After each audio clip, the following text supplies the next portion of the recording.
Hi, my name is Mark Poulton. I'm a real estate investor in the greater Charlotte, North Carolina area. I'm what you would call a no frills, no thrills real estate investor. If you're looking for someone who's got a really shiny car in the background, not this, or a really nice studio office, or someone who's trying to sell you a 19.95 a month subscription to their newsletter, I'm not that guy. But if I had a newsletter, it'd be worth twice that much. I'm here. Actually, this is my first rental house I ever purchased. Purchased it in late 1997. Last night I put all of the siding up. It's a big pain in the butt. You can see it at the top there. No siding. Siding. I want to talk today about screening tenants and why it's important to do that. So, screening tenants is probably the number one thing you can do, the most important thing you can do to ensure a good rental experience. And a lot of that starts with the initial phone call. I didn't really realize this at first, and my wife, being a nurse, she works with high risk Medicaid patients. She's very good at interrogating and getting information from people. And when she started taking over some of that rental application process and just answering the phone calls while I'm rehabbing homes, um, I was very impressed, and I took some cues off of her. So she'll initially start out with, somebody will call, and then she'll ask, "Well, what's your situation? How much money do you make? Where do you live now? Why are you moving out?" And she's able to ask these questions, and she's able to understand, the person's, better understand the person's situation, just to see if they're going to be a good fit or not. Why waste your time taking an application if they don't make enough money to meet your minimum requirements? Um, if they're getting evicted out of their home, you might as well just tell them, well, you're not going to be able to rent this one because, we don't take people who've been evicted. And so, that first initial phone call, you need to kind of set the tone, and you need to kind of interrogate them and get as much information as you can just to see if it's even worth, setting up an appointment, or, to come see the home, or, to get a rental application. Um, you need to have defined criteria, and it needs to be written. So we have a worksheet that we use, and it defines our criteria. Um, we typically require 3 times. You have to make it 3 times whatever the rent is. So if the rent's $1,000, you got to be able to show $3,000 in documentable income. W-2, 1099, something. And a lot of people work for cash, so we can do things like take deposits into an account, things like that.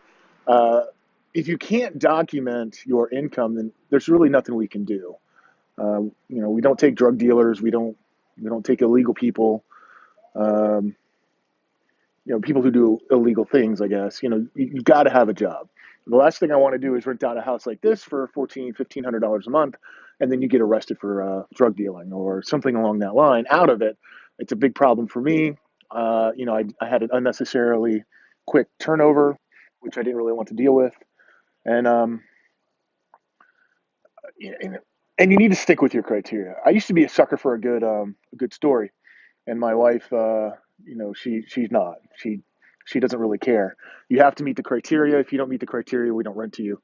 I've tried taking chances with people. Almost every single time I take a chance, especially with this house, it's been very bad. So, uh, you know, don't take chances. Right? If you live in a larger area like Charlotte, there's going to be plenty of people who want to rent your home. If it's a nice home, it's a decent neighborhood, and you did it right, the rehab, then people are going to want to rent your home. And it's not something that, you have to settle for somebody. Now, if your home's a big piece of crap, right? You didn't take care of it, the AC doesn't really work, and the garage doors are messed up, and there's holes in the ceiling and stuff. It's a different story. There's not as many people who are going to be fighting over to live in a home like that. Um, And once we get a rental application, you have to run a credit check. You have to run background checks. And before we do that, we use Mr. Landlord. I'll put a link to that place down below. Landlord Association of America or something like that. I think it costs us $25 an applicant. I think we have a $30 application fee. Basically, just covers our cost. And if we don't run your credit, then we just give you your money back. We're not in the business of making money off of applications. And you'd be surprised, there's a lot of people that do. And I think it's immoral. I think it's unethical, and I don't think you should do it either. But before we do that, first thing I'll do is I have 2 or 3 different websites, including Google, where I'll put their name in. I want to know. I want to know, um, one particular search engine will tell me, your previous addresses. And if the address that you sent, that you put as a previous address on the application isn't in there, probably they're lying to you.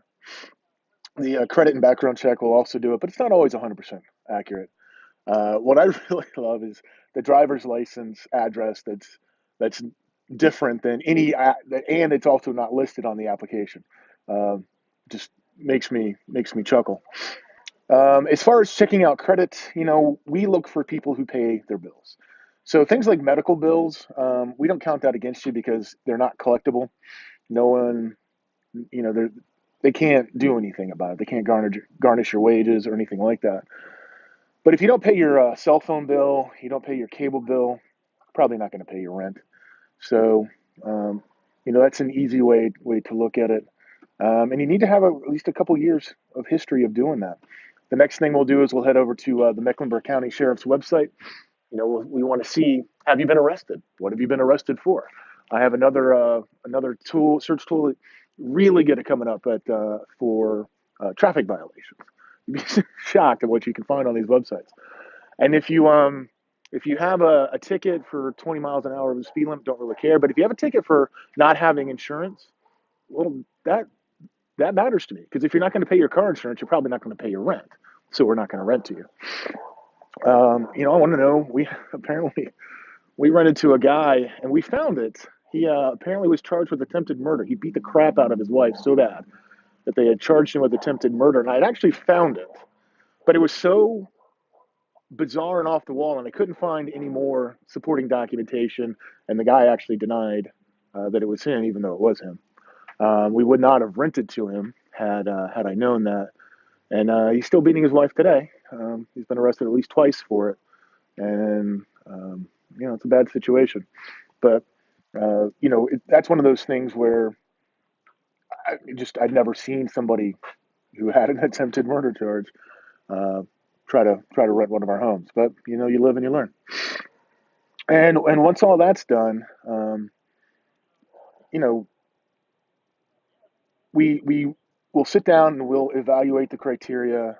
If you're making $3,000 a month and you have $1,000 in car payments, and then you got $1,000 in rent, and you have two kids, and then you have your cell phone bills and all that. I mean, that leaves you like $400 to actually buy food after utilities and stuff like that. Probably not going to rent to you. Um, uh, we do have some people that are like that, and by golly, they make their rent payment every month, and it amazes me sometimes that they're able to do that. But lastly, whenever you're screening tenants, is you can't put your value system onto them, right? Now, my wife just got a new, brand spanking used Range Rover. It's a 2013, got a good deal. All our other cars are paid for, but that's us. I don't want car payments. We have this one. It's actually a company car, so it's not. It's more of a tax write-off than anything else. She loves the car, but a lot of people will have 3 or 4 car payments. You know, multiple cell phone bills, um, and these are things that I wouldn't do, and I wouldn't at the end of the month structure all my bills and finances so I have $200, um, left over. But if you look at all the surveys and stuff, that's kind of that's kind of where most people are at today. Is most people can't come up with $200 cash, or a $200 increase in their monthly bills will put them in the poorhouse and probably have to file bankruptcy. So these are just some of the tips that I would give you on screening tenants. I'm going to get back to finish. I'm not going to finish siding, but I'm going to get back to siding this thing. It's going to be a beautiful home when it's done. It's going to go to a good family, and it's been out of commission for a good year. We got no rental income off it last year, but it needed to be done. It needed to be done right, and that's what we're doing. Anyways, I hope you go out and you live the "you won't stop me" lifestyle. I can tell you this: you will not stop me. Financial freedom is just around the corner, and I wish you success.